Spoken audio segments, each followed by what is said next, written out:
Assalamualaikum warahmatullahi wabarakatuh. Perkenalkan, nama saya Dinda Salsabila dari kelas 11 MIPA 1 absen nomor 13. Di sini saya akan mempresentasikan hasil kerja saya tentang otot sebagai alat gerak aktif. Yang pertama, saya menganalisis gambar 2A. Otot yang berperan di dalamnya yaitu otot bicep, tricep, dan lurik. Sendi yang berperan yaitu engsel dan peluru. Yang terakhir adalah tipe gerakan yang terjadi adalah fleksi, abduksi, dan elevasi. Gambar 2B menerangkan tentang otot lurik. Sendi yang bekerja yaitu sendi geser, sendi pelana, engsel, dan sendi gulung. Gerak yang terjadi adalah gerak fleksi, abduksi, elevasi, dan supinasi. Kemudian gambar yang C, otot yang berperan yaitu lurik, sendi yang berperan yaitu sendi geser, sendi pelana, sendi engsel, sendi gulung, dan sendi peluru. Gerak yang terjadi yaitu gerak ekstensi, adduksi, depresi, dan pronasi. Kemudian yang gambar 2D, otot yang berperan yaitu otot lurik, sendi yang berperan yaitu sendi kaku, sendi geser, dan sendi engsel. Gerak yang terjadi yaitu ekstensi dan protraksi. Kemudian gambar terakhir, otot yang berperan yaitu otot lurik, sendi yang berperan adalah sendi kaku, geser, dan engsel. Gerak yang terjadi yaitu gerak abduksi, fleksi, dan retraksi. Di sini saya akan menjelaskan secara rinci tentang analisis gambar tadi. Yang pertama yaitu otot.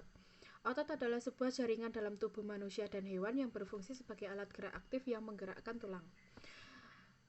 Di dalam analisis saya hanya menemukan kerja otot lurik atau otot rangka. Otot lurik adalah otot yang melekat pada kerangka dan membentuk sebagian besar jaringan otot pada tubuh. Otot lurik berinti banyak dan berada di bawah kendali sistem saraf somatik. Hal itu menimbulkan gerakan dengan kekuatan yang diberikan pada kerangka seperti sistem tuas dan katrol. Di otot ini terdapat tendon. Otot dengan ujung atas 2 tendon disebut otot bicep. Kalau otot yang ujungnya atasnya mempunyai 3 tendon disebut otot tricep. Ciri-ciri otot lurik antara lain, sel otot lurik berbentuk silinder yang memiliki bagian gelap dan terang sehingga tampak seperti lurik. Kedua, yaitu memiliki inti banyak. Yang ketiga, otot bekerja atas kesadaran perintah otak dan dapat mengalami kelelahan. Yang terakhir adalah otot melekat pada rangka sehingga disebut otot rangka. Kemudian, saya akan membahas tentang sendi. Sendi adalah bagian yang menghubungkan tulang dan membantu tubuh bergerak. Fungsi sendi merupakan penghubung antar tulang sekaligus penggerak tulang. Tanpa ada sendi tulang, tubuh tidak bisa bergerak bebas.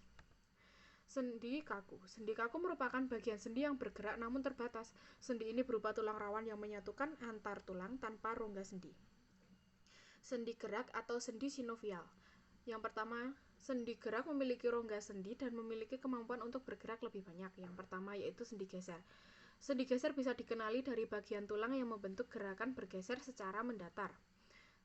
Kedua, sendi pelana. Sendi pelana membantu menggerakkan tulang ke berbagai arah. Ketiga, sendi engsel bergerak seperti cara kerja engsel pintu. Yang keempat ada sendi gulung. Sendi gulung ditandai dengan adanya rongga sendi dan bagian ujung tulang yang membentuk bulat. Yang kelima ada sendi peluru. Sendi peluru merupakan jenis sendi untuk berbagai gerak ke segala arah termasuk gerak memutar. Gerak otot pada manusia. Yang pertama ada fleksi. Fleksi adalah gerak mengurangi sudut antar dua tulang. Ekstensi adalah gerak menambah sudut antar dua tulang. Yang ketiga ada abduksi. Abduksi adalah gerak menjauh dari titik tengah tubuh. Adduksi, gerak otot yang mengarah ke titik tengah tubuh.